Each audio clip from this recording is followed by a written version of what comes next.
अगर बायोलॉजी को हमेशा के लिए आसान बनाना है तो आज का ये एक्सप्लेनर बिल्कुल मिस मत करना। आज हम मानव जनन तंत्र यानी ह्यूमन रिप्रोडक्शन के एक बहुत ही इंपॉर्टेंट और थोड़े सेंसिटिव टॉपिक को डीकोड करने वाले हैं, बंधिता, जिसे हम इनफर्टिलिटी भी कहते हैं। अब देखिए, बंधिता का जिम्मेदार कौन? ये सवाल हमारे समाज की एक बहुत कड़वी सच्चाई है। अक्सर बिना सोचे समझे उंगली महिलाओं पर उठाई जाती है। पर क्या ये सही है? बिल्कुल नहीं। आज हम बायोलॉजी के नजरिए से देखेंगे कि असल में इसका एक बहुत ही बैलेंस जवाब क्या है। तो आज के हमारे इस सेशन का रोड मैप कुछ ऐसा रहेगा। सबसे पहले समझेंगे इनफर्टिलिटी की डेफिनेशन, फिर देखेंगे मेल्स और फीमेल्स में इसके बायोलॉजिकल कारण, उसके बाद बात करेंगे एआरटी यानी विज्ञान के उन चमत्कारों की जो नई लाइफ लाते हैं, और एंड में होगा एक मजेदार एनसीईआरटी रिवीजन क्विज। चलिए सेक्शन 1 से शुरू करते हैं। आखिर ये इनफर्टिलिटी है क्या? सिंपल शब्दों में समझें तो लगातार और असुरक्षित यौन संबंध बनाने के बाद भी जब गर्भधारण नहीं हो पाता तो उसे बंधिता या इनफर्टिलिटी कहते हैं। देखिए, इसे किसी श्राप की तरह नहीं बल्कि एक नॉर्मल मेडिकल कंडीशन की तरह देखना चाहिए। जैसे बुखार होता है, बिल्कुल वैसे ही। और सबसे अच्छी बात यह है कि आज इसका मेडिकल इलाज पूरी तरह से संभव है। अब बढ़ते हैं सेक्शन 2 और 3 की तरफ, जहां हम इसके बायोलॉजिकल कारणों को गहराई से समझेंगे। समाज जो भी कहे, पर बायोलॉजी साफ कहती है कि इनफर्टिलिटी एक शेयर्ड बायोलॉजिकल प्रॉब्लम है। कभी दिक्कत मेल बॉडी में हो सकती है तो कभी फीमेल बॉडी में। आइए दोनों को एकदम लॉजिकली और साइंटिफिकली समझते हैं। सबसे पहले मेल्स यानी पुरुषों में इसके कारणों को देखते हैं। कई बार स्पर्म काउंट बहुत कम होता है, या फिर स्पर्म्स में मोटिलिटी यानी गति नहीं होती, जिसे एस्थेनोस्पर्मिया कहते हैं। सोचिए, अगर स्पर्म्स ठीक से मूव ही नहीं कर पाएंगे तो वो एग तक कैसे पहुंचेंगे? इसके अलावा स्पर्म की बनावट में गड़बड़ी, टेस्टिस में कोई इन्फेक्शन या वाजा डेफरेंस में ब्लॉकेज होना भी इसके बड़े रीजंस हैं। वहीं दूसरी तरफ फीमेल्स यानी महिलाओं में इसके कारणों की बात करें तो फेलोपियन ट्यूब का ब्लॉक होना एक बड़ा रीजन है, जिससे स्पर्म और एग मिल ही नहीं पाते। इसके साथ ही ओवरी में एग का ना बनना, हार्मोनल इम्बैलेंस, सर्वाइकल म्यूकस का बहुत गाढ़ा होना जिससे स्पर्म्स फंस जाते हैं, और आजकल बहुत कॉमन हो चुकी पीसीओडी या पीसीओएस जैसी प्रॉब्लम्स भी प्राकृतिक रूप से गर्भधारण को रोकती हैं। ये जानना बहुत दिलचस्प है कि एक महिला अपने पूरे लाइफ टाइम में मेनोपॉज यानी 40-45 साल की उम्र तक सिर्फ लगभग 400 एग्स ही बनाती है। हैरान कर देने वाला फैक्ट है ना? जबकि मेल्स के शरीर में स्पर्म्स का प्रोडक्शन लाइफ टाइम चलता रहता है। ये एक बहुत ही क्रूशल बायोलॉजिकल डिफरेंस है जो हमें पता होना चाहिए। तो जब बायोलॉजी के सामने ये सब रुकावटें आती हैं, तब एंट्री होती है सेक्शन 4 की, यानी विज्ञान के चमत्कारों की, जिसे हम एआरटी कहते हैं।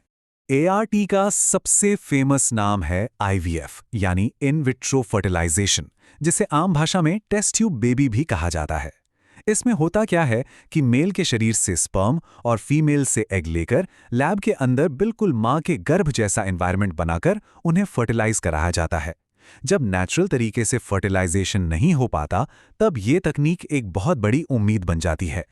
इसके बाद एक टर्म आता है ज़िफ्ट, ZIFT। इसके फुल फॉर्म में ही इसका काम छिपा है, ज़ाइगोट इंट्राफैलोपियन ट्रांसफर।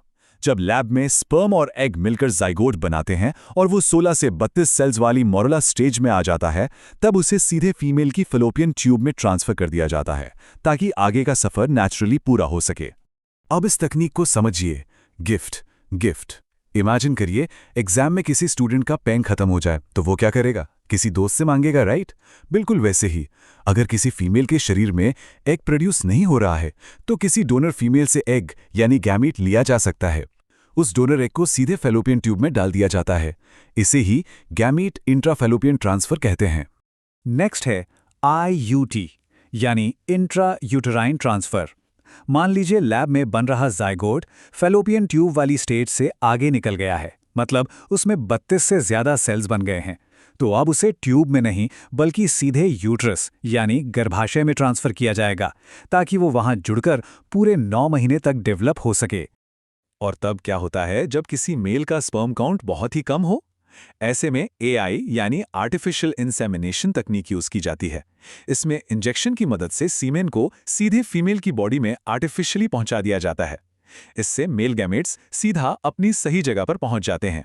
लेकिन अगर स्पर्म्स में इतनी भी जान ना हो कि वो एग के अंदर जा सकें, तब ICSI काम आता है, इंट्रासाइटोप्लाज्मिक स्पर्म इंजेक्शन।